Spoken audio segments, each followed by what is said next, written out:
Educate yourself. It's all about what works for you. Build a team, community. Make sure you're doing diabetes your way. Doing diabetes. Doing diabetes your way. Doing diabetes. Doing diabetes your way.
welcome to Doing Diabetes Your Way, our IG Live. I am one of the wonderful hosts, Dr. Phyllisa Deroze, and I am Phyllisa's co-host, Mila Clarke. today we have a very special guest with us, Jacquean Kosh. She is a licensed psychotherapist. Okay, so if you are in the chat, get ready to put whatever questions you may have in the chat. We are here to answer them. And she is an insulin dependent type 2 diabetes advocate. We are so happy to have her because we love talking to our type 2 diabetes advocate, but I swear they are out there hiding. Come on out the bushes. Come on out. There is room for you in the end. And I say that because I and Mila started off as type 2 advocates and found out we were misdiagnosed and lived with latent autoimmune diabetes in adults. And so for us, we just will always have a special place in our hearts for type 2 diabetes advocates. So thank you so much for coming to talk with us today. I like to say that you can follow Jacquean at sugarandspice.t2d. Again, sugarandspice.t2d. So now let's get into our conversation today. I want to start with the topic of advocating, right? We talked about being an advocate. And do you mind just sharing with us some of your story and how you've had to advocate for yourself? Yeah, so it really started with once diagnosed with type 2, there was this whole I don't really know what this is. I know my dad had it, my dad's mother had it. I don't know. They gave themselves injections. I didn't really get into it. But I think the advocacy for me really started when I wanted to try to have a baby, and I went to my doctor who referred me to a obstetrician, and I mean, she all but laughed me out the room. Like, your numbers are not sustainable for pregnancy, and so I highly discourage you from doing that. And I really wanted to be a mother, so I was like, okay, you're saying the numbers aren't good. What should they look like? And what she told me, I can't remember exactly now, but what she told me, I was like, wait, people get numbers like that? What is that? What do you mean? And so I started to feel very hopeless. Went back to my doctor. This is the primary. And she said, well, let's do one last thing. I'm going to refer you to an endocrinologist. Some of you may know type 2s are not typically referred to endocrinology, Type 2s aren't. typically referred to an endocrinologist. I think that normally happens once insulin is introduced. However, at the time I was not on insulin. She let me speak with an endocrinologist who then told me about insulin. I got on that. And I mean, he was able to see that I really wanted to be a mother, and diabetes shouldn't stop me, I don't think, right? So it was just that small speaking up that got me the specialist that I needed to make this happen. He's the one that suggested I stay on insulin because my numbers were significantly better than anything else I was trying. And after that, I started advocating for myself in different ways. Much later, I asked for once I actually heard Mila's story, and I learned about Lotta, and I was, well, okay, at least let me, nobody checked me for antibodies. Nobody checked me for C-peptide. Let's do that. And it was a fight to do that, Mhm. fighting these medical professionals to get the test to say yay or nay. So I did eventually get that. I had one antibody, which was the insulin antibody, and that was not considered or given much credibility because I was already on insulin. So they kind of dismissed that. With the C-peptide test, it showed that I'm in the normal range, but if this is the normal range, I'm right here, right here. So if I lost any other pancreatic functionality, I'm on this side, I'm on the low end, right? And so it did, it took me speaking up about getting the test. It took me speaking up about getting devices. Nobody offered them. even though I was on insulin for over a decade, no one offered them. Never mentioned it. I have had 2 pregnancies on insulin. No one talked about it. So, yeah, I've always been speaking up for myself. And another thing that's more recent is that I diagnosed someone with ADHD and then learned that all the symptoms they had, I had every last one. And so now I'm like, okay, I'm a mental health professional. I need to take care of me too. So advocating for myself to get a proper diagnosis so I can get proper treatment for that.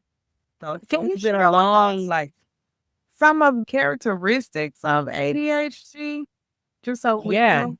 Uh, Yes. So first of all, you can have the symptoms here and there, but it's when it impacts your life in multiple ways. That's when it's considered a diagnosis, right? And so one of the things for me is, and on the inattentive side, I'm an inattentive ADHD diagnosis. And on the inattentive side, sometimes we can zone right out. We can listen to someone and want to be engaged, want to be fully involved in the conversation and zone out. And I was finding that I was doing that with my clients.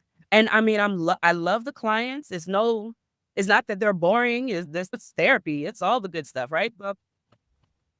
But I could zone out and I would have to ask them, wait, what did you say? Say that again. There was one time I was giving them some guidance on something they should do and completely lost my train of thought. And I was a little embarrassed. I was like, wait, what was I talking about? This is crazy, right? So that's a major symptom, constantly losing stuff, not just every once and again, but daily, constantly losing things, keys, glasses, phone, all the things, right? And then for me, as it relates to diabetes, especially, it's the forgetting. I will put a calendar reminder, take your insulin injection, 9 a.m. or whatever the time was. I would look at the thing go off, totally forget. So it's been challenging. So if you imagine forgetting to eat on time can easily make your blood sugar drop because you spent, one of the other things for ADHD is hyper focus. So I might be hyper focused on practicing a song. I think I shared with you before that I sing at my church. Practicing a song, hyper focused on that. Totally forget to eat. Next thing you know, my blood sugar's dropping and I feel weird. Gotta hurry up and eat something. So those things apparently there's a lot of connection here that I don't think is talked about enough. No, it is. Things I find too is motivation. So I also motivation. ADHD diagnosis, and sometimes I'll go days without putting on my pump just because I know it'll take 5 seconds, but my brain just doesn't compute the fact it's gonna take 5 seconds, and I think it's gonna take so much more energy and so much more sleep. And then I'm kind of, well, I'll put it to the side, it'll be fine. And then by the time I know it, 3 days have gone by and I just pick to inject each time because it's easier to my brain than actually taking the dedicated time to put my pump back on. And so there's little within just the motivation that you feel when you have ADHD. It really changes the way that you manage. Mila, you hit something right there because I saw somebody, maybe it was on Instagram or something, and they worded it so beautifully. They said that people with ADHD are interest motivated. So you have to be interested in whatever it is you're supposed to do. And neurotypicals are importance motivated. So you got to pay that bill. You got to put that insulin pump on. You're going to do it because you know the importance of it. But for people with ADHD, I don't want to. So I'm not. Period. Literally, I don't want to, so I'm not, is probably the tagline of my life. Me too. Me too. Okay, so now we know of the 3 people here, there are 2 ADHD diagnoses, and one is like, I thought that's just what happened when you over 40. You see what I'm saying? I didn't know that there was. Boy, look at them too, especially with women, but with people in general, over 40 and perimenopause, and when you have children to deal with and more responsibilities, we, especially as women, we learn to mask. So I wouldn't I mean, I had good grades. I did what I was supposed to do. I was a good girl. I was a church girl.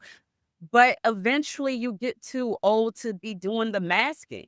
So then something happens, one of those life events happen that I just mentioned, and masking becomes too hard and you don't want to do it anymore. So you stop. Okay, so my question for you both, I got 2 going in my head. So I'm trying to figure out which way I wanna go. One, I would love to know more of how ADHD impacts your diabetes. I just kinda wanna hear more on that. But then the other question that I have is, what's the treatment? Like, let's say I listen to you all and I'm thinking, oh, maybe I got ADHD.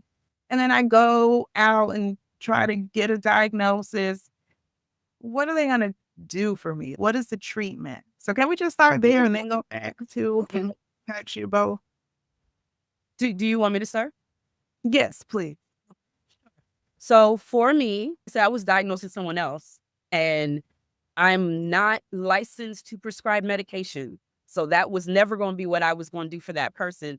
But a lot of the things I was going to tell her to do is stuff that I've tried and actually failed to do. So I knew this was a problem. And so I went to get my diagnosis, and then I sought medication. So for me personally, medication was where I had to go.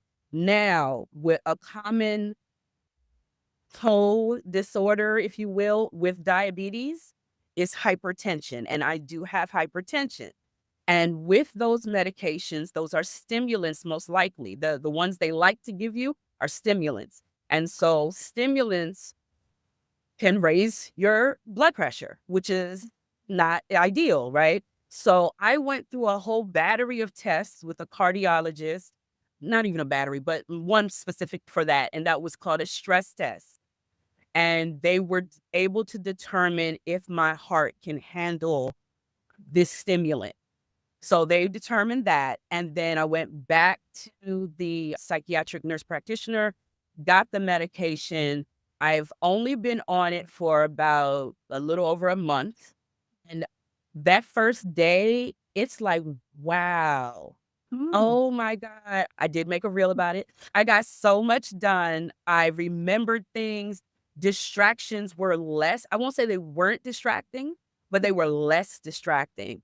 Okay. And so that would be the treatment I think worked for me, personally. Okay. Thank you for sharing that. I need to go check out your reel. I'll send it to you. Yeah, and for me, so, like, if you kinda think about, like, the treatment stages of type 2 diabetes and the treatment stages of ADHD, though the treatments aren't the same, they look similar. So when you first suspect that you might be living with ADHD, you go get tested, they actually start you with lifestyle interventions. So just like, Yeah, they did. You're right. like you start with, like they might not automatically put you on medication first if you're willing to try things, task-based timers, finding like a new method that works for your working style. It really depends on where you like see your And so for me, like I was seeing my inattention like rear its head with work for the most part. Like personal time, hobbies, like I could do all those things. Yeah, maybe I would forget to water a plant or whatever, but it really didn't make that big of a difference to me. But it was work that was like the flag for me that I was like, okay, like I'm forgetting to send invoices or I'm forgetting to, do like I don't know, like a tinker task that I need so that like something else works in the background. And so I tried the lifestyle interventions, which was basically like reorganize yourself in a way, put systems into place that are going to help you do your best and keep you on track. And so I didn't go the medication route yet. Right now, organizing myself into a system is working for me a little bit better. But options always on the table in the future if I want to go that route. And so that's where I think it's interesting in how it compares to diabetes a little bit, because first, they won't automatically just be, I mean, unless you're not producing any insulin, you're going into DKA, but usually they're not going to be like insulin first line. They're going to be like, let's try diet, exercise, and reducing your stress. Okay, well, then let's try oral medication. Okay, well, then let's try injections. And so progresses and it kind of meets you where you are in that diagnosis, which I thought was really interesting when I was talking about all the options with my provider. Oh, really? I never thought of that comparison. So I really like that. But they did start me. I didn't even think about it because it was so rushed for me. They did start me with a more therapeutic approach, but here's the catch. I'm a therapist and they know I tell people this all day. So I've showed evidence that I've tried the things, and that's why I was moved quickly to medication. So, Yeah. And I think too, it speaks to exactly what you just said, speaks to that advocacy that we were talking about earlier, because you came with that information and you said, you know, here's what I've already tried, what I've already done. This is the work I do. I know Vince path, you know, let's go more. Times we walk in and we forget that we have this lived experience before we even walked into the room, for us to bring that with us for ourselves. Because if not, you know, if you never said that, they might have just been, then they let you walk out of the door like that. And so because we've got our providers to give us the tool, and like we need them to give us the tools, we all also have to come with our end of it and make sure that we're like ready to fight for ourselves on the other side of that. Okay, that's so true. So now that I am knowledgeable of the routes, right, the lifestyle changes and the medication changes, can you both share, like, how has ADHD impacted your diabetes management? okay. So for me, like I said earlier, it's the forgetting. And I mean, kind of like what Mila said, I used to go days without an injection, walking around 300-400 blood sugar easily. When I found out I was pregnant with my daughter, she's my second born, they did the A1C and it was 13.8. What? You know, like that is not healthy for a non-pregnant person, much less a pregnant person. So forgetting that, I mean, truly was a problem for me. It was a major problem. Also forgetting to eat or paying attention to my body's cues. Maybe I ate regularly, but now I'm hungrier faster or not as hungry. It's more about, you know, oh, I see that, I want that. Or it's more about, you know, I'm focused on something else that I'm not even thinking about food or medicine or anything like that. So that was a big way ADHD impacted my blood glucose. Another thing, and I don't have the research for this personally, but I've been hearing a lot about ADHDers, if you will, having like sensitivities to certain texture foods. And that's personally my experience. Like I struggled to eat vegetables because I didn't like how it felt in my mouth, you know? So what I ended up doing a lot of smoothies to get the vegetables in, or I would blend. I used to blend, it was a spinach or kale, I think it was spinach. I used to blend spinach into a liquid and then pour it into spaghetti sauce. And it would look a little brown, but it still tasted like spaghetti sauce. So that's how I used to do it. Or I would have veggie noodles or something like that. So because I was crazy over pasta. And so I would have to trick myself to eat the things that had the nutrients I needed because I didn't like it. I just didn't like it, you know? So that's how it impacted me. Okay, thank you for sharing that. See, I love the way Brussels sprouts feel in my mouth, so I'm about to have some for lunch. Yes, some crunchy Brussels sprouts. Come on, girl. Oh my gosh, chopping up. Okay, it's gonna sound so crazy and so disgusting, but it's really good. If you chop up Brussels sprouts into just really fine pieces and you throw them into a salad, they make the best strong texture to soak up sauce and dressing, and it doesn't get limp and gross. Oh my God. It is so good. Just chopped up Brussels sprouts that you can boil them a little bit to make them bright in color, but you don't have to cook too long. You just chop them almost raw and so good. I'm gonna try that. Interesting. Okay, I we may can have to work try on it. that. For me, I think it's the hyperfocus. So I get tunnel vision. I start working. I sit at my desk at 9 a.m. when I'm ready to do everything. I check my emails. And then by the time I look up, it's 6 p.m. It's dinner time. I haven't used the restroom probably for the whole day. Quite sure if I sipped any water because I was just in something. And that gets me because those are the days when I see my blood sugars are doing the worst because I haven't eaten. I usually haven't probably had enough to drink during the day. Because I haven't eaten, my blood sugars are really low. And so then all of a sudden I realize, oh my God, now I'm starving. Or I also have that combination of being on a GLP-1. So I'm super hungry. I can kind of think, not hungry now, not hungry now, not hungry now. And then because I have that tunnel vision, because I haven't eaten all day, I notice that huge drop. And then all of a sudden I'm really hungry. So then I am eating something really fast because I'm super hungry. Spikes my blood sugar to oblivion. And it's before bed. So I'm trying to figure out it's this cascading series of events when it's almost like you are in motion and the world is paused around you until you look up. And when it's up again, you're like, oh, everything's moving. Finally.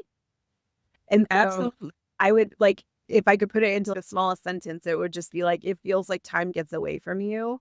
And we know in diabetes management, like taking care of what you have to take care of is so timely. You can't really tunnel vision out a screaming Dexcom or an Omnipod that has just run out and you. And so diabetes almost like breaks that concentration, breaks that tunnel vision sometimes. And it makes it harder to get back into the thing that you're doing, but it really forces you to have to pay attention to the management because it is more immediate, even if you don't want to do it. Yes. And I think it's hard because HDers tend to be somewhat creative. So you don't want to lose your tunnel vision or your hyper focus or whatever you want to describe it as. You don't want to lose it because you had this genius idea. You know what I mean? And you're working on it, and then all of a sudden Dexcom screams or whatever, and you're tending to that, and then you're like, what just happened? What was I doing? Like, I had a really good idea. I had a good business idea. I had a good song I wanted to present, to sing, or whatever your thing is, or I had funny ideas for reels. They're gone like I'm irritated by that. So I totally understand. I just want to say, for those of you who are typing in our chat right now, please go ahead. We are communicating with those who are in the chat there. But I'm thinking to myself after listening to this conversation, where does this enter the discussion with the endos when it comes to your time in range and your numbers? Because I've never had a conversation in terms of how I mentally operate in the world. How do I move and how that impacts my diabetes? And so I think that perhaps some of those people who are labeled non-compliant in these terms, what if they have ADHD, right? What if they need those interventions and to help them organize? Because as we know, diabetes management is simply overwhelming. And I think even if you don't have ADHD, you can benefit on how do you now manage something that requires so much of your brain space and so much of your time. It's just diabetes is an infant. You just got to pay attention to it. You can't leave it alone too long. If you got to nurse it. And so that's what I'm thinking about. And I just want to say thank you so much. Unfortunately, we are out of time. I'm going to put you on the spot. Can you give us just a little choo-wop-bop-bop whenever we have singers on there? I'm just going to make something up. I'll sing. Okay.